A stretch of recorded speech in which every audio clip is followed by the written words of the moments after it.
MSW Media.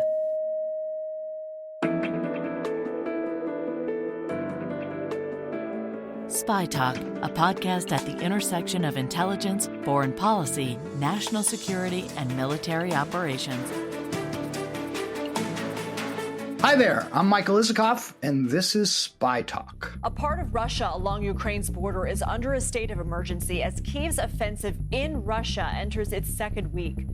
Ukraine says it has seized nearly 400 square miles of territory, making it the biggest foreign incursion into Russia since World War II. This month, the war in Ukraine took a wild, unexpected turn. Ukrainian forces took the conflict onto Russian turf, breaking through thinly manned defenses in the country's Kursk region, capturing dozens of towns and villages, and throwing Vladimir Putin's military and security forces back on their heels. But at the same time, the Russians are intensifying the conflict in Ukraine itself, launching waves of drone strikes on civilian infrastructure, and closing in on a key logistics hub in the eastern Donbass. What to make of the dizzying back and forth in a two-year-old conflict with seemingly no end in sight? We'll talk to a man uniquely situated to assess the conflict, how it got to this point, and where it's going. The former American ambassador to Russia, John Sullivan.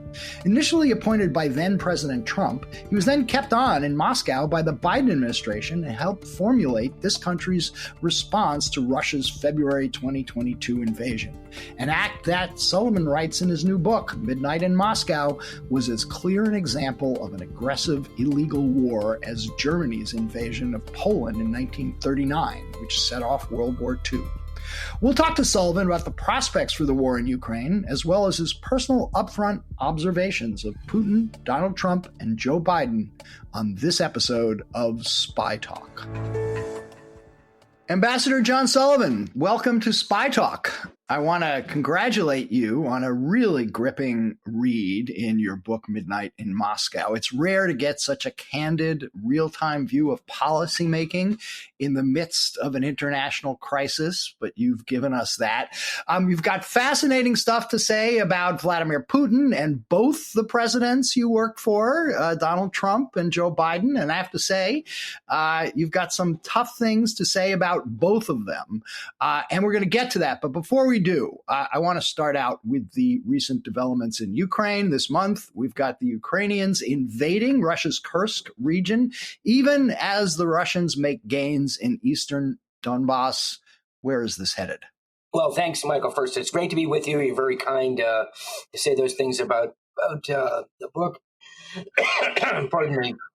If I were in Moscow, I would say that the FSB had tampered with my my coffee. Here in DC, and this is my zapping you with microwaves. Maybe we'll get into that later. Yeah, it's kind of hard to switch out of that mindset. I'll offer one observation, though. Just talking about writing the book, I was advised by my friend General Paul Nakasone, who now retired head of NSA, and he said that because of the positions I held both in Washington and as ambassador, that the FSB would continue to monitor me. And in particular, when they discovered that I was writing a book, and they love it when government officials write books. And you think, well, the book is going to be reviewed, and mine was by the State Department for any information that shouldn't be disclosed publicly. But the FSB wants to see it before it goes through the security review. So Paul warned me. He said, gosh, I hate it when you guys like you come out of government and write, because I write the book on my personal computer. I send it to the State Department. They made some edits, not many, but I always blame any technical glitches. I blame on the FSB. But wait a second. This is fascinating. I hadn't thought about this before, but do you have reason to believe the FSB did access your book in its manuscript form before it was published? I have no physical manifestations of that other than the point that General Nakasone made to me, and there isn't really that much to do about it. I couldn't go and write my book on a secure computer in a SCIF somewhere. So the government has to trust me. The U.S. government has to trust me that I wouldn't put something really sensitive in writing on a computer and then send it by email to them. But, the FSB, DCRO 1, the section of the FSB, the counterintelligence section that monitors the U.S. mission to Russia, I believe there are over 7,000 officers assigned to smother. To be fair, it's North America, so it's the United States mission and the Canadian mission. But they got a lot of people working on it. And, well, I got, not to be too flip here, but I got to say, Nakasone, having previously been head of NSA, probably knows how it's done, and may well have done it himself. Yeah, they were keeping track of me too. Yeah, but I'm sorry, I digress from the. All right, back to my question: where are things headed in Ukraine and Russia right now? Vladimir Putin would like to know. He was surprised by the incursion into Kursk. The homeland has been directly attacked with no quibbles about international law and whether Crimea or the Donbass are Russian territory. And this is going to further unite the Russian people behind the special military operation, the war against the West. Putin didn't want this to happen. It's an achievement by the Ukrainians. They're proud of it. And it's going to be difficult for the Russians to expel the Ukrainians from this fairly large amount of territory now that they have seized.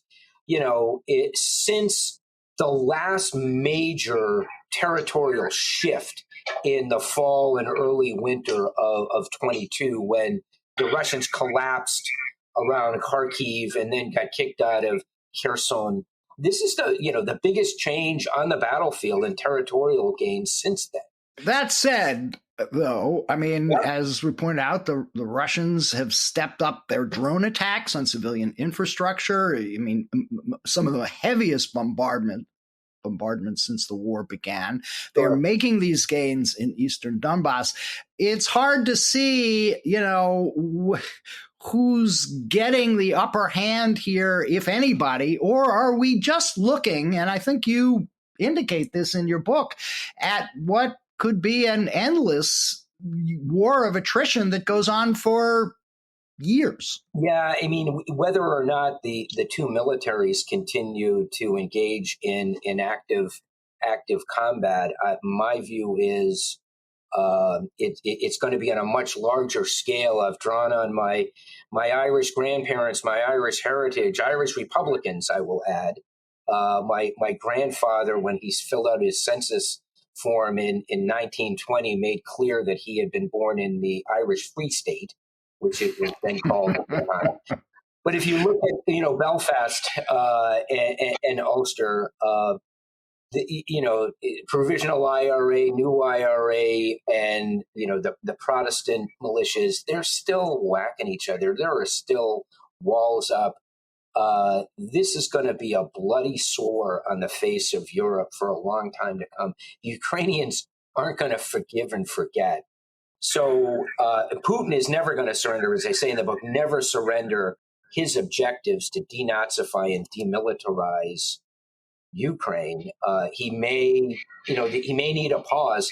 But to get to your question, though, about where does this go, and we've got the Russians making modest gains in the Donbass.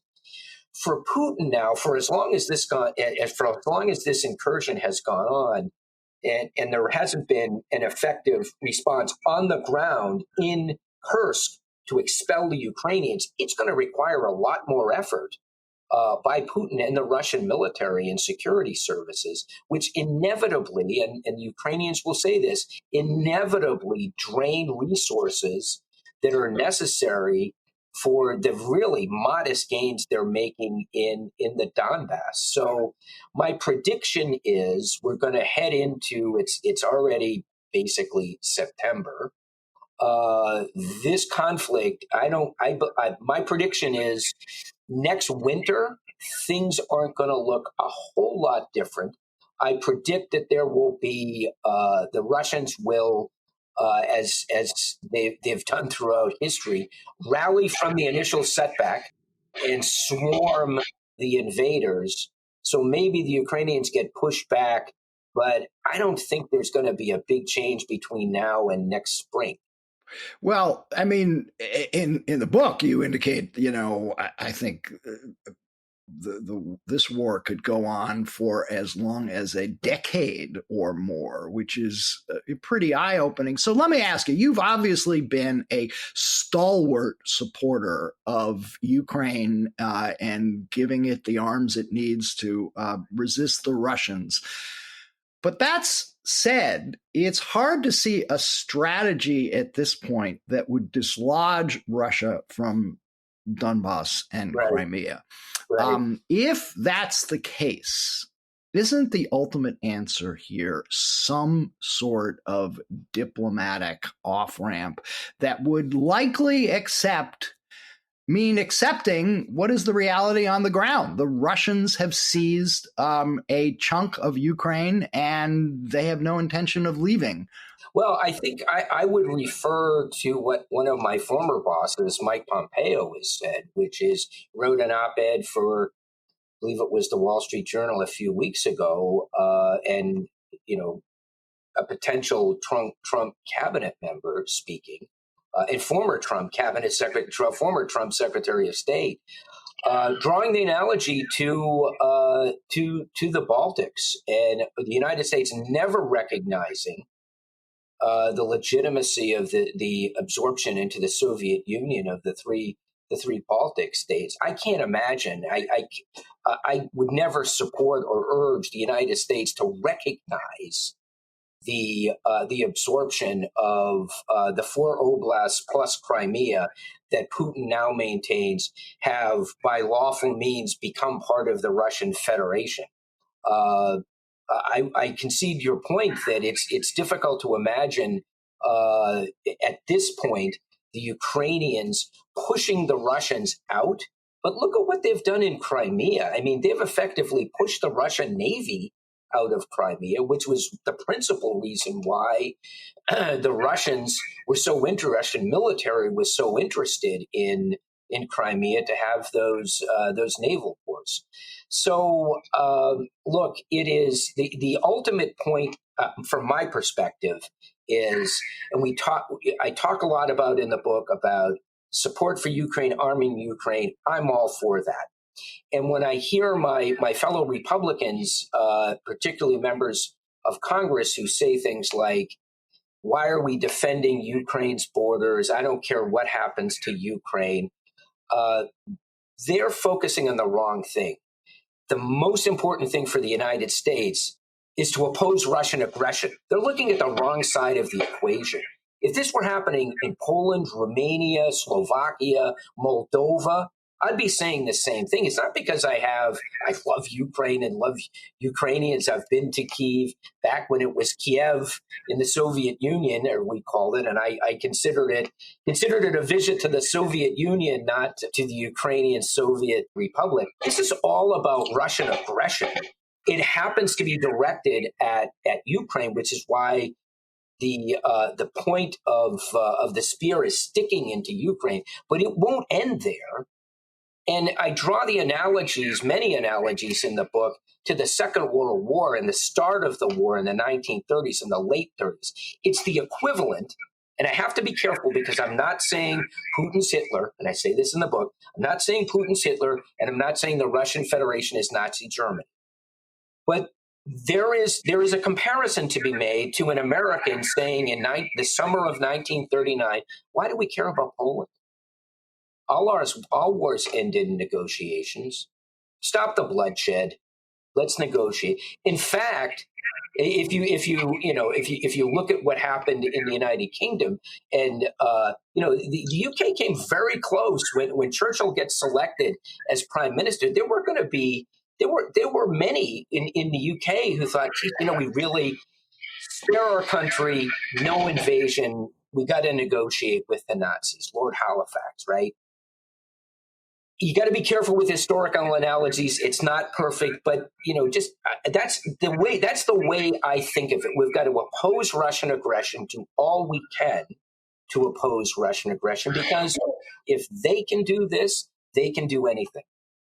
Well, to continue just for a moment with the World War II analogies, under Lend-Lease, we provided the United Kingdom and Churchill's government with all the weapons that they needed as much as the Roosevelt administration could. We provided even more to the Soviet Union and to Stalin. And to stop. Okay, so as you know, there is a critique that the Biden administration was too slow to provide offensive weapons such as F-16s to Ukraine that could, because of concerns that it could lead to an escalation that would provoke a nuclear response from Russia.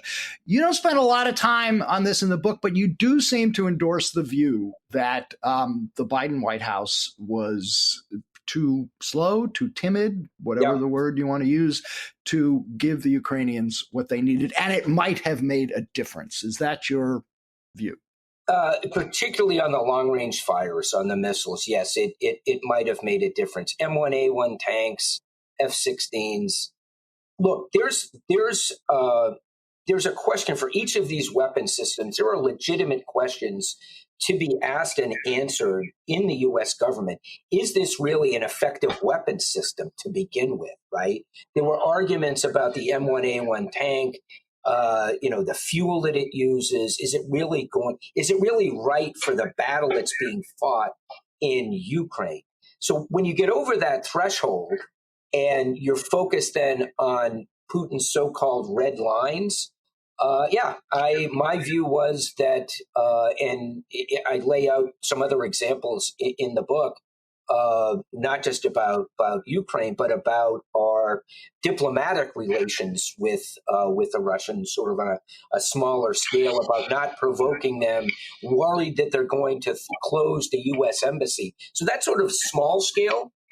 Don't provoke the Russians because they'll close the embassy and we don't want to lose our embassy in Moscow.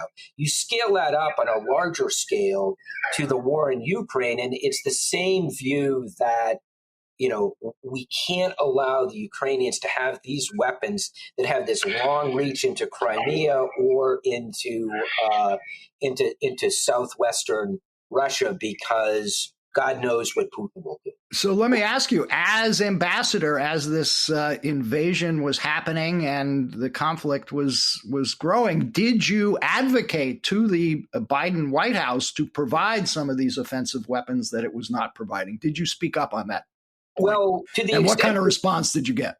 Well, so it wasn't. My perspective was, and you'll understand this. My perspective was, as ambassador to Russia, was focused on the Russian government and Putin. So my view would have been my views would have been sought or listened to on how is Putin going to react? How is Russia going to react? And my view was that for some of these weapon systems, he's let slip the dogs of war. He cried havoc, and he's going to have to deal with, and he will understand that. And the analogies, and I point them out in the book, go back to the Cold War with the U.S. support for the Mujahideen in Pakistan and Afghanistan against the Soviet incursion into Afghanistan. And on the other hand, the Soviet support for North Vietnam and before that for North Korea, surface-to-air missiles that shoot down U.S. B-52 bombers. It wasn't an indigenous, domestic capacity in North Vietnam to produce those missiles. Likewise, the jets that the North Vietnamese used to shoot down American aircraft and kill, they were not just provided by the Soviet Union. Many of them were flown by Soviet pilots. So there's a history of this, and Putin knows that. So I was not asked, should we send particular weapon systems to Russia? I was asked, if we were to, how would the Russians react? And my view was that, Putin, his nuclear saber rattling, there were two fears, really. One was he would strike marshalling areas, weapons depots in Eastern Europe, in NATO territories. So there would be a strike on a NATO ally that would require a NATO response on the one hand. And then the second concern was the use of unconventional weapons, nuclear weapons, principally tactical, was the concern. So Where I weighed in more forcefully was on our diplomatic relations and in trying to insist on reciprocity, and the fear there being the Russians would close our embassy. And for your Spy Talk viewers, the issue is we have a mission to Russia. They have a mission to the United States. If we wipe those out, they still have a substantial presence in the United States with their mission to the UN. And so how does that leave us if that's where we get to? But that's a much more complicated, small ball diplomats and intelligence professionals debating how hard we push back. We have to take a quick break. We'll be back in a moment. And we're back. Let's talk about Putin. You were up close and personal with him. You had a personal interview. You obviously watched him at multiple international conferences, G20s and such. You describe Putin as a Chekist. Yeah. What do you mean by that? That's his self-description. He says himself he's a Chekist. He had a statue of Dzerzhinsky on his desk. I don't know if he still has it. Tell us who Dzerzhinsky is and what the Cheka was. So the Cheka was founded by Dzerzhinsky and Lenin at the start of the October Revolution in December of 17 as an extraordinary committee. The acronym is CHEKA, Cheka. And they were basically given authority. They empowered by Lenin and the Bolshevik revolutionaries to do anything that was necessary to protect the revolution and to bring down the opponents of the revolution. They weren't bound by law. They were bound by nothing other than promoting and protecting the revolution. The Cheka evolved an interesting footnote. Dzerzhinsky himself was a Pole, descended from Polish nobility. All of the historical anomalies with the interconnections between all of these peoples and countries, it's fascinating. The Cheka morphs over decades into the NKVD, KGB. The KGB then splits after the demise of the Soviet Union into a foreign intelligence service, which is the SVR, and the Federal Security Service, which is the FSB. And for our purposes, particularly talking about Ukraine, the FSB, in effect, is the foreign intelligence service for what the Russians call their near abroad, all of the former Soviet republics. So the Chekists, the Chekist mindset, that's what Putin identifies with. Those, the original leaders of the Chekists who were not bound by law. They were committed to basically protecting the state by whatever means they could. And they draw inspiration from Ivan the Terrible and the Oprichniki, centuries before. The Oprichniki, sorry for this history digression, but it's important to understand the way Putin views this. The Oprichniki, they were bound only by their oath to Ivan IV, Ivan the Terrible. They could do anything for the Tsar. There was no law, nothing. And they were famous for wearing black leather tunics, which is why the Cheka and then all of their subsequent predecessors were infamous for wearing long black leather coats. So tell us how you're in your own dealings with Putin, how you saw that Cheka persona manifest itself. He's got incredible self-discipline, which is always attributed to, and I mean down to his facial expressions, which is why I thought it was interesting in June of last year. It's one of the few times I've really seen him. This is during the Prigozhin mutiny, where his KGB training, he wasn't able to, present this image of self-control. I'm in charge here, which KGB officers were, prided themselves on their ability no matter the situation, to be in control of their emotions and their facial expressions. He's remarkably calm, cool. I cite examples in the book, and it goes to Biden's meeting with Putin in Geneva in June of 2021. And Putin was as relaxed as you can imagine. He was cracking jokes. He was very calm. I look back on it now, and I think this was a guy who felt very confident in what he was about and about to do in June of 21, because just months later, he's going to launch the special military operation, right? Based on his accusation that the United States has started a war against Russia in Ukraine. He has the opportunity to discuss this with the president of the United States face to face in Geneva, never talks about it. It's cracking jokes, putting everybody at ease. That's a checklist right there. So let's talk about the two presidents you worked for, because you're kind of in a unique position. In fact, I was trying to think, and you may know the answer to this, is there another political appointee from Donald Trump who stayed on in their position under Joe Biden other than you? Just a handful. Roger Carstens, who's the special presidential envoy for hostage affairs, great guy, good friend of mine, and it's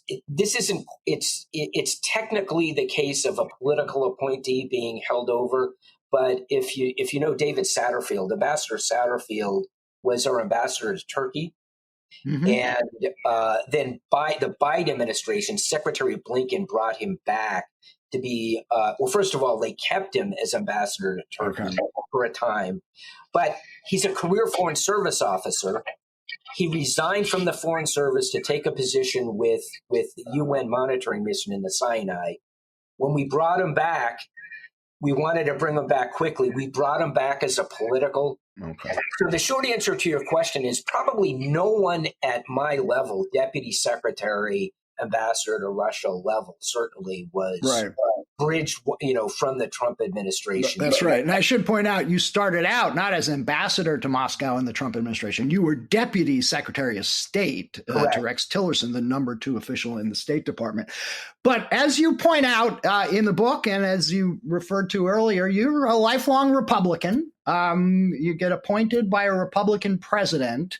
But you repeatedly point out or underscore a critique that has been quite common. In fact, it was Nikki Haley's principal theme when she was running against Donald Trump for the Republican nomination this year, the chaos that just surrounded his administration. Page 29, you talk about the chaos under Donald Trump. Page 35, the chaos and unpredictability. Stress, page 39, stress and disorder. Page 41, undisciplined machinations of the Trump White House. Given that, can you support your party's nominee for president this year? So I did not support President Trump in the Republican primaries. In fact, I supported my former colleague and our former ambassador to the UN, Nikki Haley.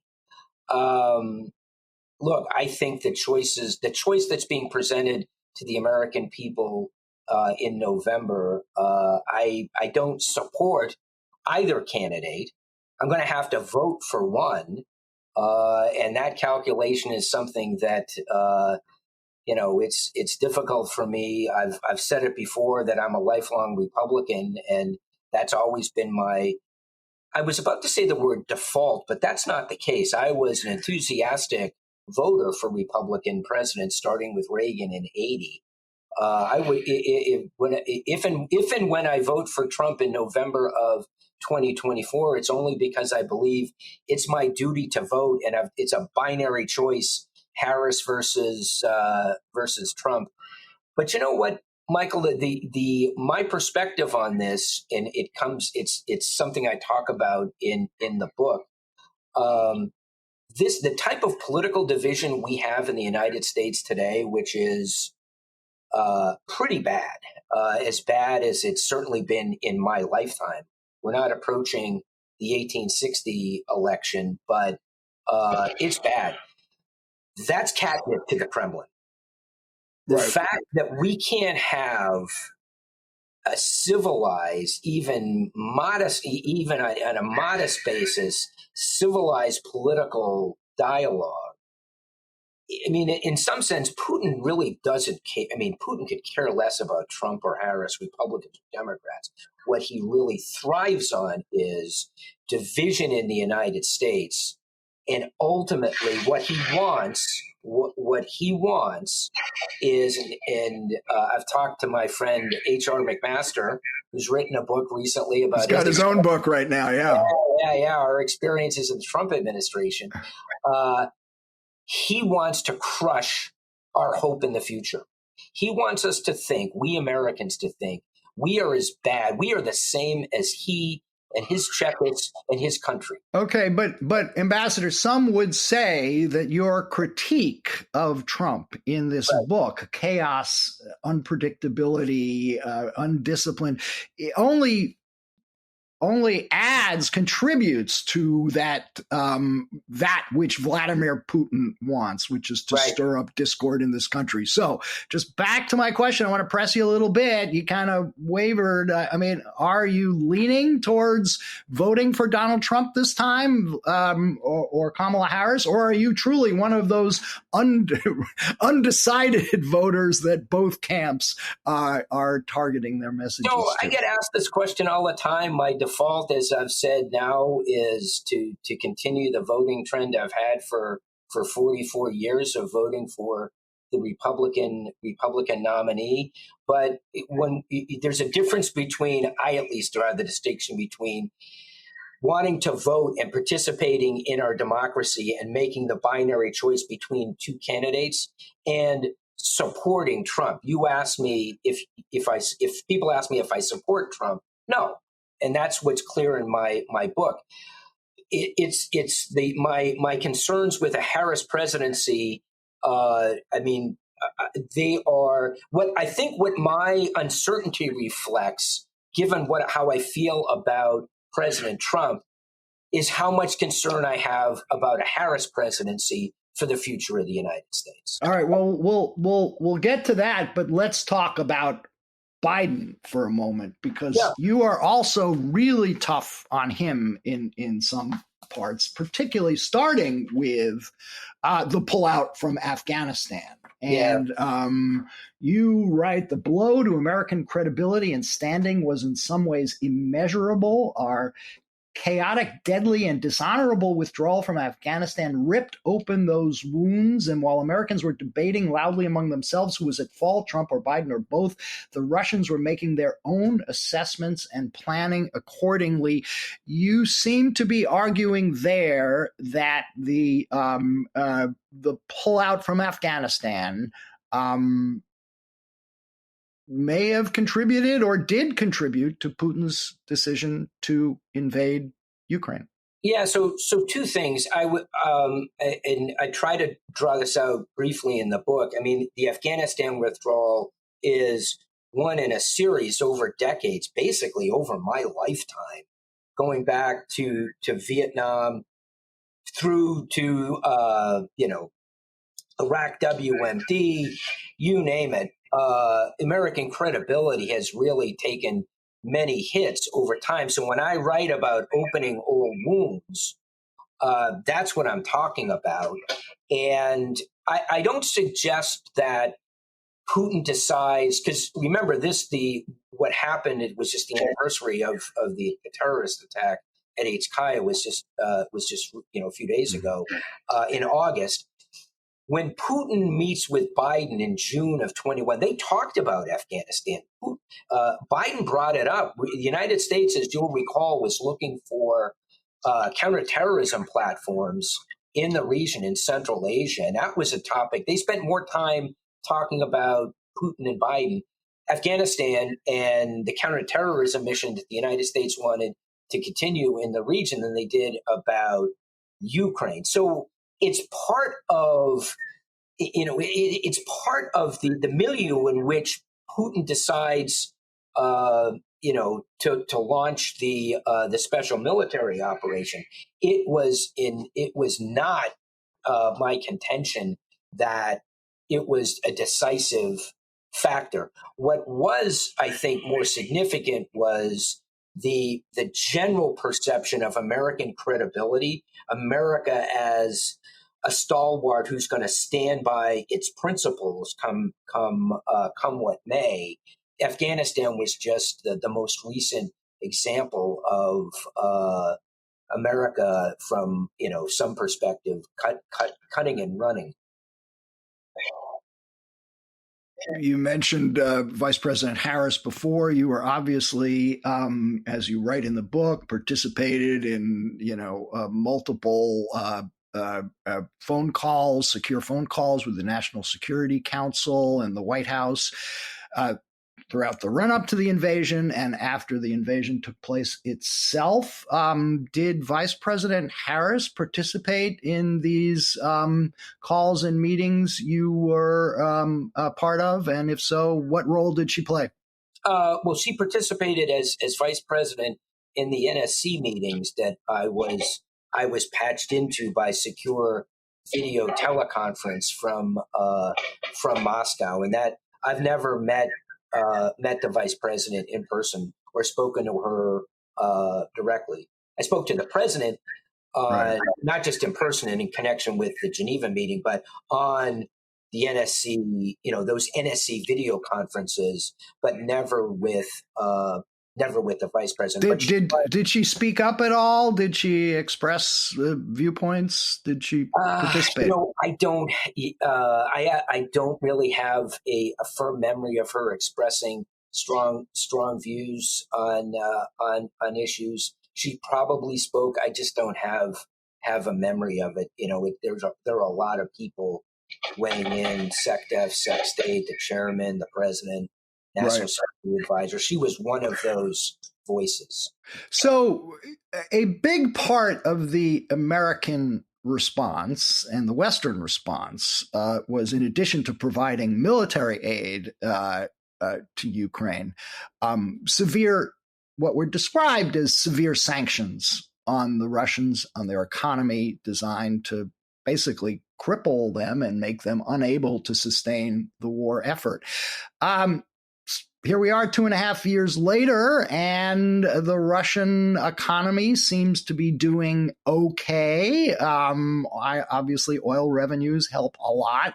But it does seem to raise questions about just how effective these sanctions have been. Your view? Yeah, well, I mean, you have to start with acknowledge first that the special military operation is continuing. It's not. Putin hasn't changed his goals for the special military operation, which is denazify and demilitarize Ukraine. One thing in observing the Russians and Putin, not just in the run up to the war, but from years before, they have had a lot of experience with U.S. sanctions. So what's interesting is to look at it from Putin's perspective. He was asked not long after the war began, why now? Why did you, these problems in Ukraine that you've identified, the genocide, why did you wait so long? And he said, we weren't ready. And looking back now, as I look back, it was not just his restoring the Russian military. It was preparing Russia for what he thought would be significant sanctions by the West. He wasn't sure of the scope and the scale. They wound up being bigger and more pervasive than he probably anticipated. But a major part of the Russian preparation for this war was preparing the Russian economy, sources of technology, et cetera, that would enable the Russian economy to survive the sanctions that they knew were coming. So that said, it does suggest that perhaps the Biden administration oversold the sanctions as a retaliatory response to what the Russians were doing. I don't know if I would characterize it that way. It was a necessary but not sufficient response to deter, certainly to deter in the first place. The threat Putin wasn't going to be deterred. As I write in the book, I was with Ambassador Burns, Director Burns, when he traveled to Moscow in early November of 21 and made the threat about substantial sanctions. The response, no effect. They were not going to be deterred by this. And I would say, just as the Russians were surprised by the scope of the sanctions, I'll give you one example. It's not a sufficient economic blow to the Russians, but it was a political blow that they didn't expect. The Swiss imposed sanctions. They didn't expect that. They really didn't like that. How much did it hurt them? Well, it hurt them. What, does Putin have like Swiss bank accounts? No. So the mindset is about respect for Russia. The fact that the Swiss imposed sanctions now means the Russians love Putin and Biden met in Geneva. They love to meet in Geneva. They won't go to Geneva anymore. They were hurt. They're sensitive. They were hurt. One last issue I want to cover before we wrap up, which you developed after your book was finished. You talk a lot about Americans detained in Russia, particularly. You write about Paul Whelan and your efforts to get him out. There was a swap. This summer, both Whelan, Gershkovich, and others were released in exchange for the guy Putin really wanted back, which is the KGB, the FSB assassin in Germany. Look, obviously everybody is glad that the Americans completely wrongfully detained were released, but there is an argument that these sort of exchanges just encourage further hostage taking by a Czechist such as Vladimir Putin. Your perspective on whether this was the right move at the right time? Yeah, so you're undoubtedly correct. It should be self-evident that making a trade like this is not going to discourage Putin from treating Americans the way he has been. But it's even worse than that, and I'll give you an example. It also undermines cooperation with the United States by other countries. So if we have a Russian extradited from a country, let's say there's a Russian criminal, serious criminal, the United States wants him, and he's arrested in country X. And country X has an extradition treaty with the United States. He's arrested in country X. The United States initiates the process to extradite.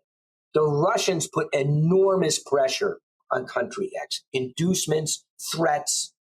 We try to persuade country X, extradite that Russian to us. Victor Bout was extradited from Thailand. Yaroshenko was extradited from Liberia. If we then trade, if that country resists, country X resists that pressure, extradites them to the United States, the Russians retaliate against them however they want, and then we trade that person after they've been through our criminal justice system for something, and this is from the other country's perspective, something we want, which is Americans being released. In the future, when we go back to country X and say, we want that Russian extradited, they're going to say, why would we extradite him to you? We want something from the Russians. We'll do our deal with the Russians. Forget about our extradition treaty. So there are serious consequences to making these types of deals. Having said all that, if you ask me, would I have made the deal? I probably would have felt the same way President Biden felt when he had families in the Oval Office, whether it was Trevor Reed's parents, Paul Whelan's family, Brittany Griner's family. It's enormously difficult for an American leader, an American president to resist getting those Americans home, even if it means giving up these Russian criminals. So you would have counseled the president to do the deal that he did? Well, I, as ambassador, I was involved in the conversations. Some of a number of things go into these decisions. Among them, the health and well-being of the American. Is that person sick? Russian labor camps and prisons are notoriously bad places for one's health, tuberculosis, AIDS, etc. Mental health, there's a lot. If a person is about to expire, that increases the urgency. And we try to keep pretty careful track on it's difficult for us, but, I would offer facts. And I remember many times thinking to myself, I'm glad I don't have to make this decision because it's a tough one. Can I offer one more fact about Paul Whelan? I had a conversation with him the other day. I spent so much time, which you will appreciate given your background. And I had forgotten this, and I didn't include it in the book. So I visited him a lot, both in Lefortiva prison before he was tried and convicted, and then in the labor camp where he was detained, IK-17. My first meeting with him in Lefortiva with an FSB colonel sitting between us, and everything we said had to be translated for the colonel. Anything I said before Paul could respond had to be translated for the colonel, and he'd nod, and Paul could respond. Paul said to me, we had just met, and he said to me, he wanted to make one thing clear to me, and he said, there's no blue dress. And you can imagine. Explain the context, please. Imagine so the Russian colonel, yeah. I can only imagine, God, what they think about us. Well, these two Americans are talking about wearing a dress. Go figure, these Americans. He did, I'm sure they would figure it out eventually. The reference to, of course, Monica Lewinsky and, Bill Clinton. But I'm a little unclear. What was he trying to say there? I didn't do it. I'm not a spy. There's no evidence any evidence that they've got against me is fab. There's no blue dress. There's no DNA evidence of his espionage. Right. Paul also said in our first conversation that he had never visited the Detroit Institute of Art. And I had to think about that one for a while, and DIA. And he was saying that he didn't work for the DIA because the Russians were accusing him of, at that point, being a Marine. They knew he had served in the Marine Corps, and it offended Paul that they kept calling him a soldier. He said, no, I'm a Marine, and the Russians didn't seem to appreciate that. So the DIA, which he called the Detroit Institute of Art. Of Art, DIA, right. Art, which doesn't actually exist. I don't believe so. And that was to say, look, I'm not a spy. I'm not with DNA. There's no evidence that I'm a spy. There's no blue dress. I've never been to DIA.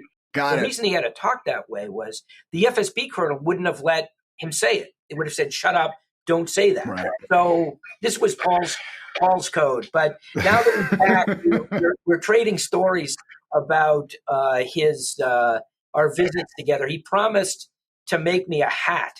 Among the things that they manufacture at IK-17, the labor camp where he was detained, the laborers produce hats, the big furry hats that are used by Russian government officials, military, the security services.